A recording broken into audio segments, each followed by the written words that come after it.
రాయటానికి చేతులు రావటం లేదు. ఆలోచిద్దామంటే మనసంతా శూన్యంగా అనిపిస్తుంది.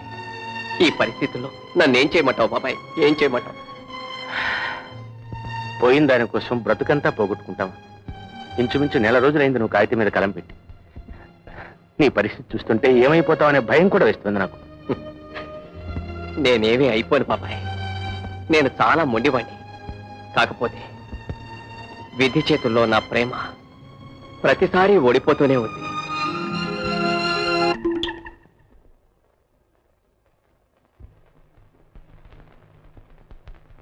పెద్ద చదువులకని విదేశాలకు వెళ్లిన రవి తిరిగి వస్తున్నాడు. విమానం దిగుతూ ఉంది.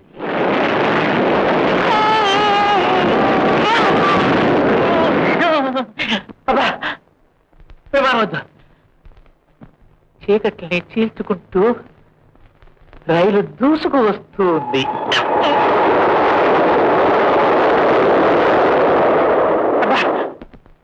ఈ వాహనాలు వద్దు బాబు. బొత్తిగా వాహనం దూసుకుపోతున్నాయి. సరాసరి ఇంటికి వచ్చినట్టు రాసేస్తాను. సరా సరే. రవి హుందాగా ఇంట్లో కాలు పెట్టాడు. అతని వేళ్ల మధ్య సిగరెట్టు విలాసంగా ఊగుతూ ఉంది. వచ్చా బాబు? Very good. అతని చేతిలో సిగరెట్టు గట్టిగా పీల్చి పొగ కొట్టంలా వదిలాడు. అబ్బా ఏమిటయ్యా, రచిత్రనే మర్యాద లేకుండా పొగ తీసుకుని పొగ మీద కూర్తావు? నువ్వే కదా పోగొట్టాలో వదలన్నావు, ఇంకెలా వదలాలి? పిచ్చి పిచ్చిగా మాట్లాడకు. ఏమిటయ్యా గట్టిగా మాట్లాడతావు? నువ్వు నా పాత్రవి, నేను చెప్పినట్టు నువ్వు వినాలి. అదే వెనకటి రోజులు. ఇప్పుడు పాత్రలు చెప్పినట్టు రచయితలు వినాలి. ఇది ఎక్కడో విన్నట్టున్నానే. ఏమయ్యా, నువ్వు నా రవివేనా, నా పాత్రవేనా అని? ఏమిటి నా రవి అంటున్నావు? ఏదో పెద్ద కని పెంచినట్టు ఒళ్ళు దగ్గరెట్టుకుని మాట్లాడు, లేకపోతే కళ్ళజోడు పగిలిపోద్ది కవి. ఇది కూడా ఎక్కడ విన్నట్టున్నానే. అసలు ఎవరమయ్యా నువ్వు? ఎవరన్నా? నువ్వు రాసిన ప్రతి కథలో ముఖ్య పాత్రలో వస్తున్నారే ఆ పెద్ద ఆయన కొడుకుని. ఏమిటయ్యా, ఆయన ఎన్నో తంటాలు పడి వదులుచుకున్నాను, మళ్ళీ నువ్వు తయారయ్యావేమిటి? ఇదేం బాధపడే కవి. అసలు ఆయనే ఈ పాత్రకు వద్దాం అనుకున్నాడు, కానీ ఆయనకు ఒంట్లో బాగలేక నన్ను పంపాడు. ఒంట్లో బాగోలేదా? సీరియస్ ఏదా? అంత తొందర పోడయ్యా. నువ్వు కథలు రాసినంత కాలం ఆయన బ్రతికే ఉంటాడు. ఏమిటి బ్రతికే ఉంటాడా? చచ్చాడని రాస్తానయ్యా. రాస్తావా? రాస్తానయ్యా. చచ్చాడని. Try and see, I will crush your bones. ఏమిటయ్యా నువ్వు పెద్ద ఇంగ్లీష్ మాట్లాడుతున్నావు, మాకేం తెలియదేనా? What is that you are nonsense talking? It's not for long time of there no sense about it. Feel not time of the never thought of himself. It is not. What nonsense you are talking? What you are nonsense talking? It is not for long time of there no sense about it. Long time of the never thought of himself. ఏంటి ఇది ఇంగ్లీషా? Yeah yeah ఇంగ్లీషా? Yeah. నీతో నాకు గొడవ ఎందుకుగానే ఆయన నీకు మాట చెప్పమన్నారు. ఏమిటది? ఏమిటా? ఆయన కోలుకునే వరకు నిన్ను అసలు కథలే రాయొద్దన్నాడు, పెన్ను ముట్టొద్దన్నాడు. అతను ఎవరైనా నన్ను కథలు రాయిద్దడానికి? నేను రాస్తాను. రాస్తావా? రాస్తాను. రాస్తుడు. రాస్తే ఏమిటి? ఆయన వస్తాడు, నీ ప్రాణాలు తీస్తాడు. అంటే మళ్ళీ వస్తాడన్నమాట? తప్పకుండా వస్తాడు. ఇచ్చి నీ వంశవృక్షం బ్రతకుండగా నేను కథలు రాయనయ్యా.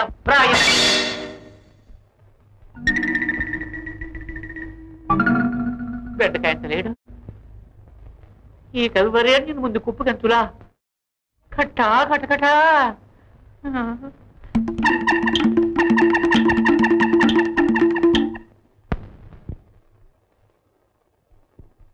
టీ తీసుకోండి బాబు, అక్కడ పెట్టండి.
చూసావా రఘు, కల్పన చాలా గౌరవమైన కుటుంబానికి చెందిన అమ్మాయి అని మొదటి నుంచి నేను చెప్తూనే ఉన్నాను. నువ్వు వినిపించుకోలేదు.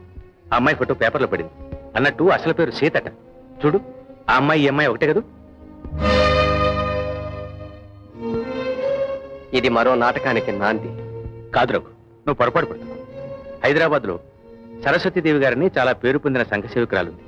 ఆవిడ స్మారకార్థం జరిగిన సభలో తీయించుకున్న ఫోటో ఇది. సరస్వతీదేవి గారికి ఈమెకి సంబంధం ఏమిటి? ఆవిడ కూతురే ఈ అమ్మాయి. కూతురుగా బహుమానాన్ని అందుకుంటుంది. బాబాయ్, దేవాలయం నుంచి బయటకు వచ్చే ప్రతి వ్యక్తి భక్తుడు కానక్కర్లేదు.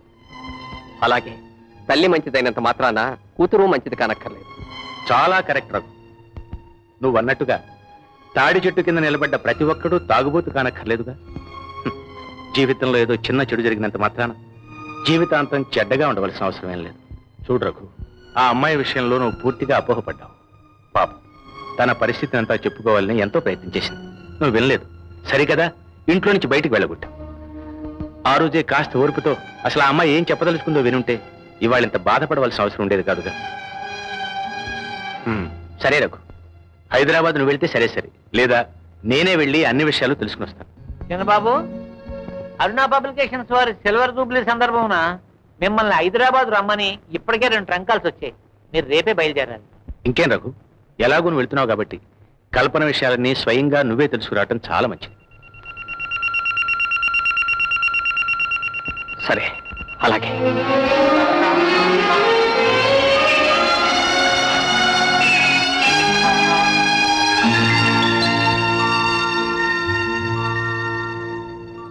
చూడు బాబు, లోపల ఎవరూ లేరా? లేదు సార్, ఇవాళ ఆఫీస్ లీవ్ సార్. అది సరే, మొన్న ఈ మధ్య సరస్వతీదేవి గారి స్మారకార్థం జరిగిన ఫంక్షన్ లో ఆమె కూతురు బహుమతి అందుకుని చూడు. ఆమె అడ్రస్ తెలుసా? రేపు వస్తే సెక్రటరీ గారు చెప్తారు.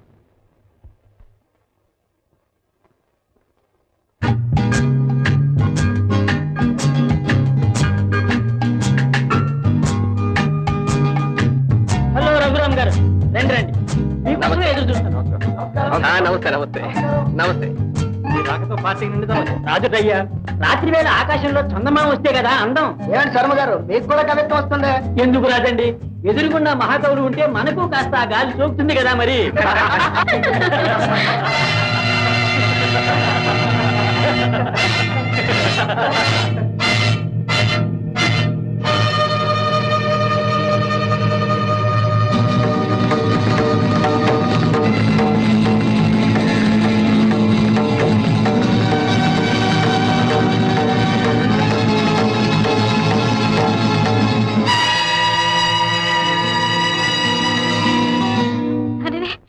అలాగే ఉండిపోయి తీసుకోండి. అవును రఘురామ్ గారు, మీరు కొత్తగా రాసిన పుస్తకం కల్పన సాహిత్యంలో గొప్ప అలజడి లేపింది. Very good.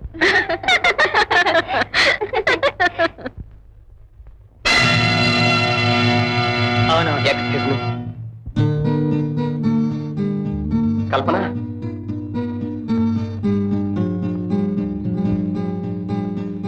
కల్పన, మీరు నన్ను పిలిచారా? అంటే నేను మీకు గుర్తులేనా? అసలు మనం ఎప్పుడైనా కలిసామా? కల్పన, ఎందుకు ఎందుకు ఇంకా నటించాలని, నీ నటన ద్వారా నన్ను నమ్మించాలని ప్రయత్నిస్తావు? నేను ఈ ఊరొచ్చింది నీకోసమే కల్పన. మీరు పూర్తిగా పొరపడుతున్నారు. నా పేరు కల్పన కాదు, మిసెస్ రాజశేఖర్. మిసెస్ రాజశేఖరం? కల్పన, మళ్ళీ నన్ను మాయ చేయాలని చూస్తున్నావు. ఎందుకు నన్ను ఇలా వేధిస్తావు? అసలు నిజానికి శర్మ గారు, ఏమిటండి? ఒక్క నిమిషం. వీరు ఓహో, వీరా పరిచయం చేసుకోవాల్సిన మనిషి. రఘురామ్ గారని గొప్ప రచయిత. ఈమె మిసెస్ రాజశేఖర్. నమస్తే. రఘురామ్ గారు, మీ కొత్త పుస్తకం పేరే కదూ కల్పన? అవును, అలాంటి పేరు గల అమ్మాయి ఎవరన్నా ఉన్నారా? ఉంది. నా వలపు తూరుపున మెరిసిన సింధూరమై ఆ పైన గాయపడ్డ నా గుండెల నెత్తురుగా మారింది. అమాయకంగా కవ్వించి అతి దారుణంగా నన్ను బాధ పెట్టింది. ఏమిటి రఘురామ్ గారు, ఇంత అందమైన సాయంకాలాన్ని మీ బాధకు అంకితం చేస్తారా? కమాన్, మీరు రాసిన పాట పాడండి. లేడీస్ అండ్ జెంట్మెన్, మన రఘురామ్ గారు గొప్ప రచయితే గాక గాయకుడిని కూడా ఈ పూట నిరూపించుకోబోతున్నారు.